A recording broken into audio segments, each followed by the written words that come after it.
At 68, I never thought my own son would drive away and leave me standing on the side of the road like a stranger. My name is Evelyn Hart.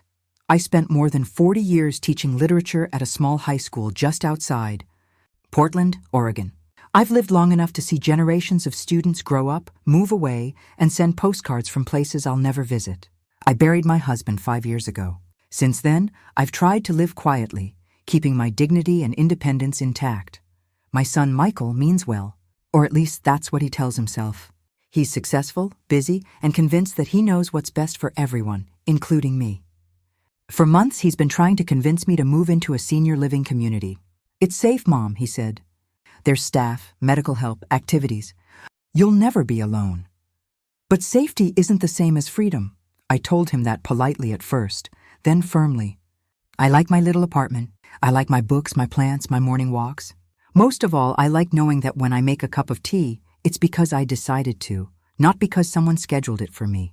Still, that morning, I got into his car and went with him to see the place. Maybe I wanted to prove something. Maybe I wanted to remind him that I was still capable of making choices. The tour was polite, but sterile.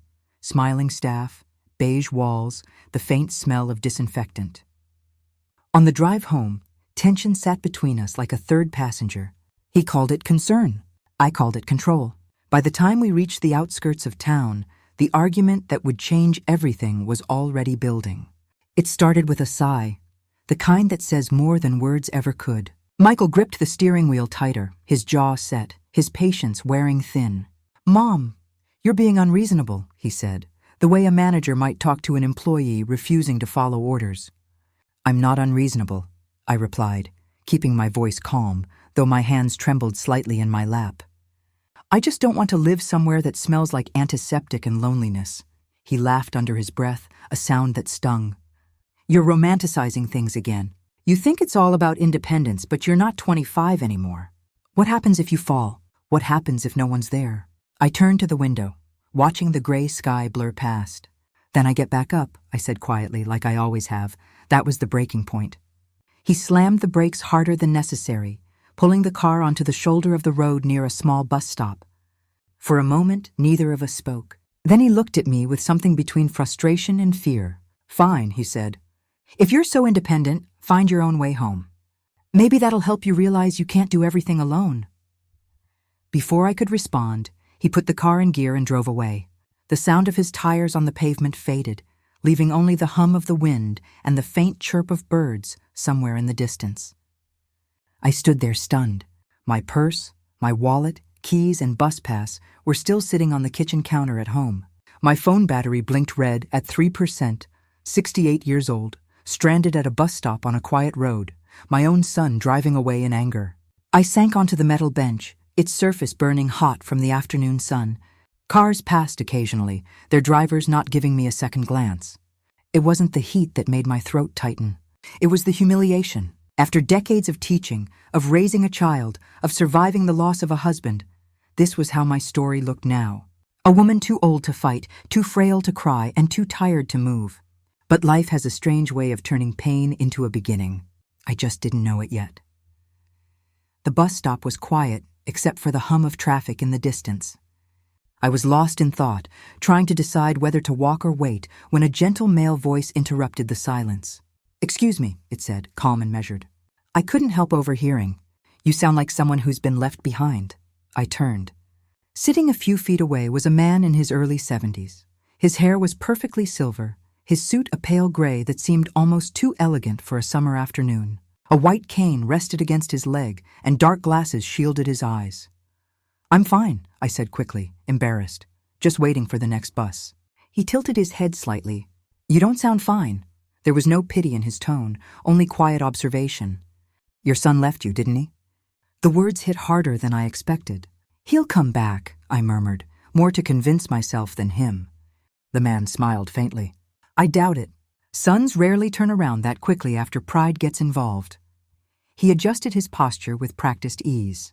"My name is Henry Walker, and I have a proposition, Mrs. Hart," I said. "Evelyn Hart." "Well, Mrs. Hart, my driver will be arriving any minute.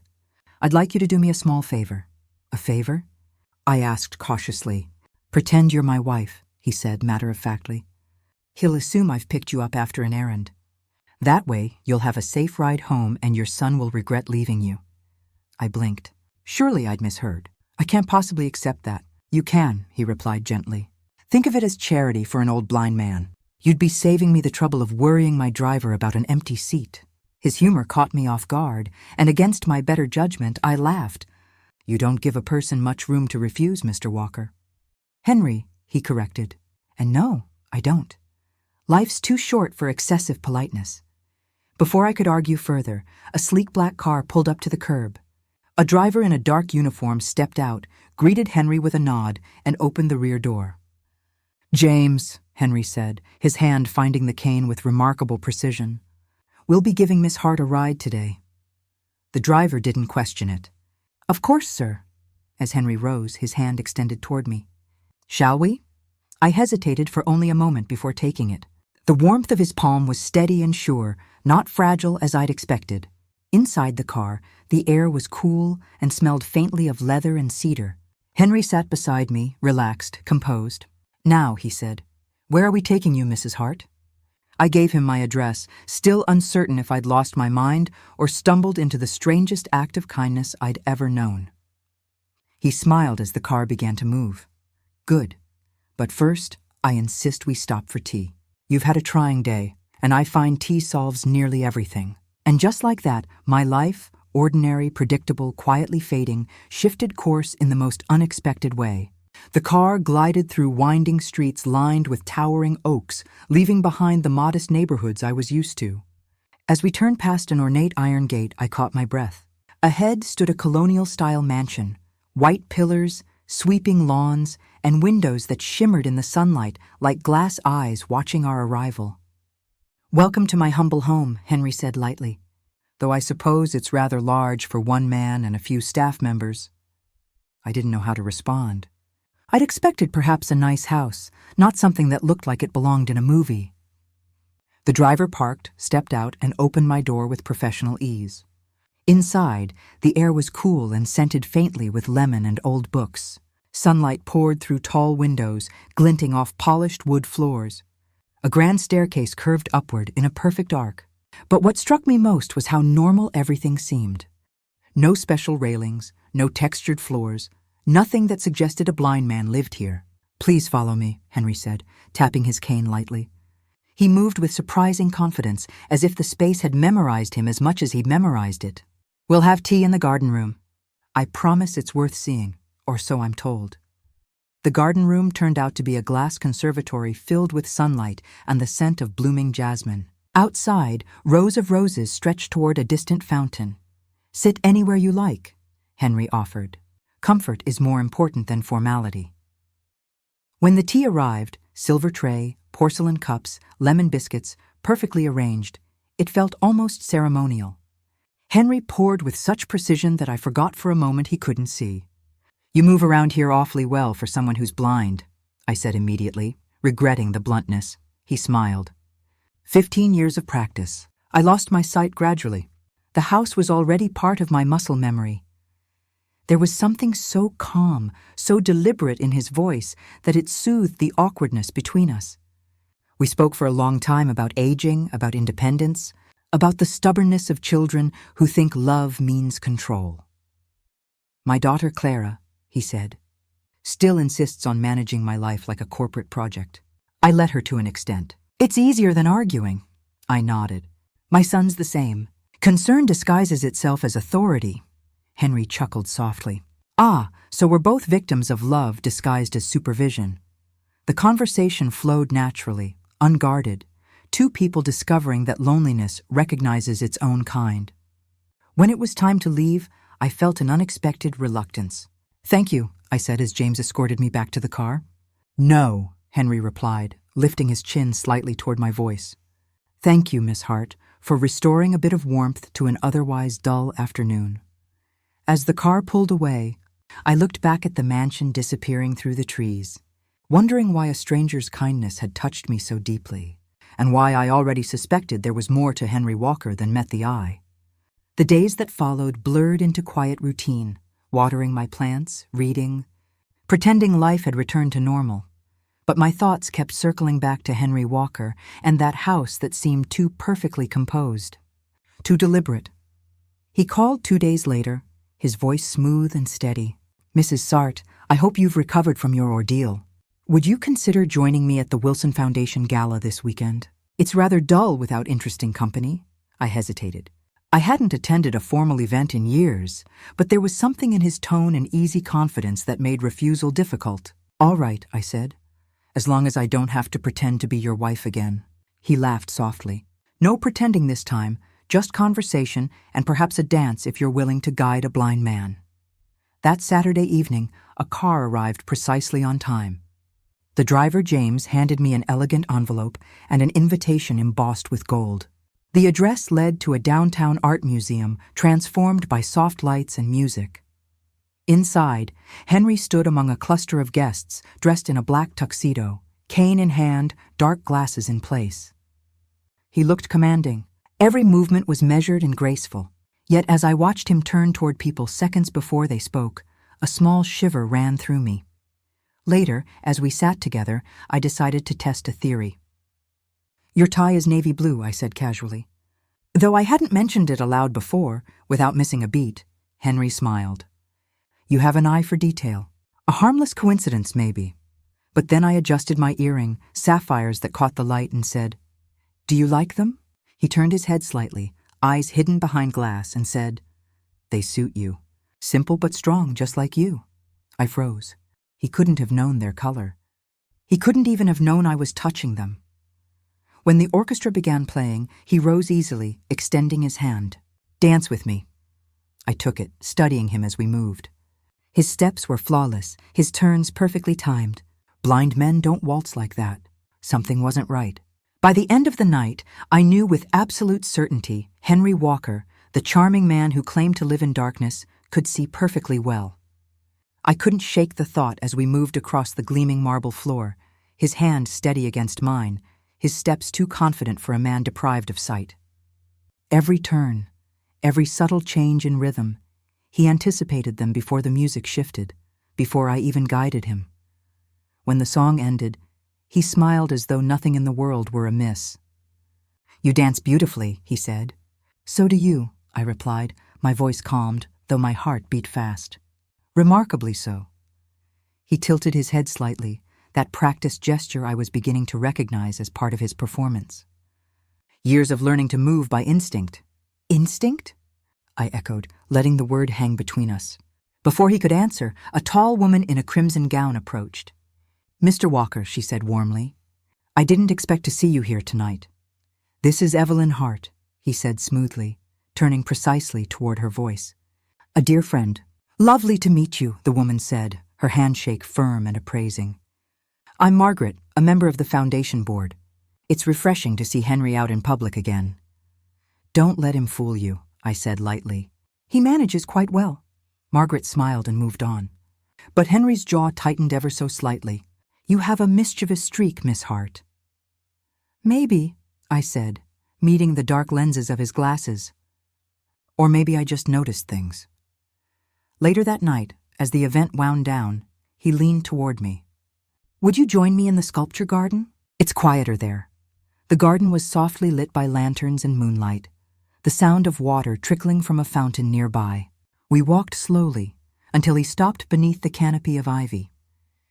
"You've been watching me," he said quietly. No trace of playfulness now. "I have," I admitted, "and I know you're not blind, Henry." For a long moment, there was silence. Then slowly, deliberately, he removed his dark glasses. His clear, blue, unclouded eyes met mine directly. "You're right," he said simply. "But before you judge me, you deserve to know why." The confession didn't sound like guilt. It sounded like relief. And as I stood there beneath the silver light of the garden, I realized that whatever this truth was, it was about to change both of our lives forever. For a few moments, neither of us spoke. The only sound was the faint rush of the fountain, a soft rhythm marking the quiet between us. Henry set his glasses on the stone ledge and took a slow breath. 15 years ago, he began, I was the CEO of a cybersecurity company. We were small at first, then exploded overnight. Success brought attention, and attention brought danger. He paused, glancing toward the trees as if searching for something just beyond sight. We developed software meant to protect people's identities, but someone wanted it for control instead. When threats came, calls, letters, even break-ins, I made the decision to disappear, not physically, but publicly. I let the world think I'd lost my sight. It gave me space to work, to live quietly, to protect my daughter. "Clara?" I asked softly. He nodded. She was 16 then. I told her the truth, and she kept the secret. Only she and my driver James have ever known. I struggled to take it in. The charm, the precision, the carefully built persona all made sense now. Yet something inside me ached for him. "You've lived like this for 15 years. "Yes," he said. At first it was a shield, then it became a prison. I thought if people ignored me, they'd leave me alone. But it also meant no one saw me anymore. "Not really." His voice softened. "Until you." I felt my chest tighten. "Me?" He smiled faintly. "You didn't treat me like a fragile thing. You challenged me. You noticed the lies I built. It's strange, isn't it? The moment someone truly sees you is both terrifying and freeing." We stood there for a long moment, the air thick with unspoken emotion. Finally, I said, "You could have told me sooner." "I know," he admitted, "but I wasn't ready to be seen again." There was vulnerability in his honesty that disarmed me. This wasn't a con man. It was a man who'd hidden too long behind his own fear. When he took my hand, his touch was steady, grounded. "Evelyn, I don't expect forgiveness, but thank you for reminding me what it feels like to be real." And for the first time that night, I realized the truth I hadn't wanted to admit. I cared about him more than I should have. The weeks that followed blurred into something both tender and uncertain. Henry and I saw each other often. Afternoon walks through the garden, quiet dinners by candlelight, conversations that stretched deep into the night. He was still cautious, careful about who knew of his regained sight. But around me, he dropped the act entirely. I grew used to the way his eyes followed me now, alive with warmth and curiosity. It was strange how quickly trust could grow between two people who met by accident. One evening, as we sat on the terrace watching the sunset bleed into the sky, he said softly, "You've changed my world, Evelyn. For years, I hid behind blindness to avoid being hurt. But now I can't imagine going back." I smiled. "Maybe it's time you stop pretending for everyone, not just me." He looked out toward the horizon, thoughtful. "Perhaps you're right, but truth once spoken has a price. That price came sooner than either of us expected." 2 weeks later, the morning paper carried a headline that made my stomach drop. Philanthropist Henry Walker exposed, "The blind benefactor who can see." Someone had leaked the story. The article accused him of deception, manipulation, even using his false blindness to attract sympathy and donations. News outlets pounced on it, and within hours, his name was everywhere. I found him in his study, staring at the folded newspaper on his desk. "It's all true," he said quietly. "Except for their motive. They think I did it for money or pity. But it was never about that." I sat across from him, my heart breaking at the exhaustion in his face. "Then tell them, Henry. Tell the truth before they twist it further." He looked up at me, eyes weary but clear. "And what if no one believes me?" "Then at least you'll have believed in yourself," I said. "You've hidden long enough." For a long time he said nothing. Then he reached for my hand. "You make courage sound simple." "It isn't," I whispered. "But it's the only way forward." Outside, reporters were already gathering by the gate. The story was out. The world was waiting. And for the first time in 15 years, Henry Walker would have to face it with his eyes wide open. The press conference was scheduled for the following afternoon. By sunrise, reporters crowded the street outside his mansion, their voices a low murmur beneath the buzz of camera drones and microphones. Henry dressed with quiet precision, no dark glasses, no cane. The sight of him without those familiar props made my chest tighten. He looked taller somehow, unburdened. As we walked toward the podium set up in front of the fountain, he leaned toward me and whispered, "If I falter, stay close." "I'm not going anywhere," I said. When the cameras began flashing, he raised a hand for silence. His voice was steady, carrying easily through the courtyard. "For 15 years, he began, I lived as a man I wasn't. I told the world I was blind, not to deceive, but to survive. At the time, I believed disappearing was the only way to protect my family and my work. But over the years, the mask I wore stopped protecting me. It started to suffocate me. He paused, letting the words sink in. The truth is, I was afraid of failure, of loss, of being seen too clearly. But fear isn't freedom. Hiding isn't healing. A ripple moved through the crowd. Some murmurs of disapproval, others of understanding. Henry turned slightly toward me. Someone reminded me recently that honesty is the truest form of courage. She's standing right here. My throat tightened, but I managed a small smile. He continued, "Today I'm asking for forgiveness, not for losing my sight, but for pretending to. And for anyone who's ever hidden out of fear, I hope my story reminds you there's still time to see the world again." When he stepped back from the microphone, the crowd erupted with questions, flashes, and applause. But Henry just exhaled a quiet, relieved sound. "For the first time in years," he said softly, turning to me, "I can see clearly." A year passed, the headlines faded, the scandal quieted, and Henry Walker rebuilt his life not as a myth, but as a man. The Wilson Foundation grew stronger than before. Its mission was redefined around transparency and truth. People no longer saw him as the blind benefactor, but as someone who had faced his past and refused to let it define his future. As for me, I moved back into my own rhythm. Mornings with coffee and sunlight, afternoons spent reading by the window. But Henry was never far away. One spring morning, he called and asked me to meet him somewhere important. When the car pulled up, I recognized the road instantly, the quiet stretch where my son had left me behind that terrible day. Henry was waiting by the old bus stop, dressed simply in a navy coat. In his hand was a small box. "I thought it was time we came full circle," he said. I smiled, half teasing. "You're not about to make a grand speech, are you?" He chuckled. "Just a promise." When he opened the box, I saw a sapphire ring, deep blue, the same color as the earrings he'd somehow noticed that night at the gala. "Evelyn Hart," he said gently. "You once reminded me that being seen is a gift. I see you fully clearly, and I don't ever want to look away." Tears filled my eyes before I could answer. "You're a stubborn man, Henry Walker," he grinned. "Takes one to know one." I slipped the ring on, and the world seemed to slow, the sun warm on my skin, the sound of distant traffic fading. Sometimes the people who see us most clearly are the ones who start as strangers. If this story touched your heart, share it. Tell someone you love that you see them, truly see them. And don't forget to like, comment, and subscribe for more stories of courage, love, and second chances.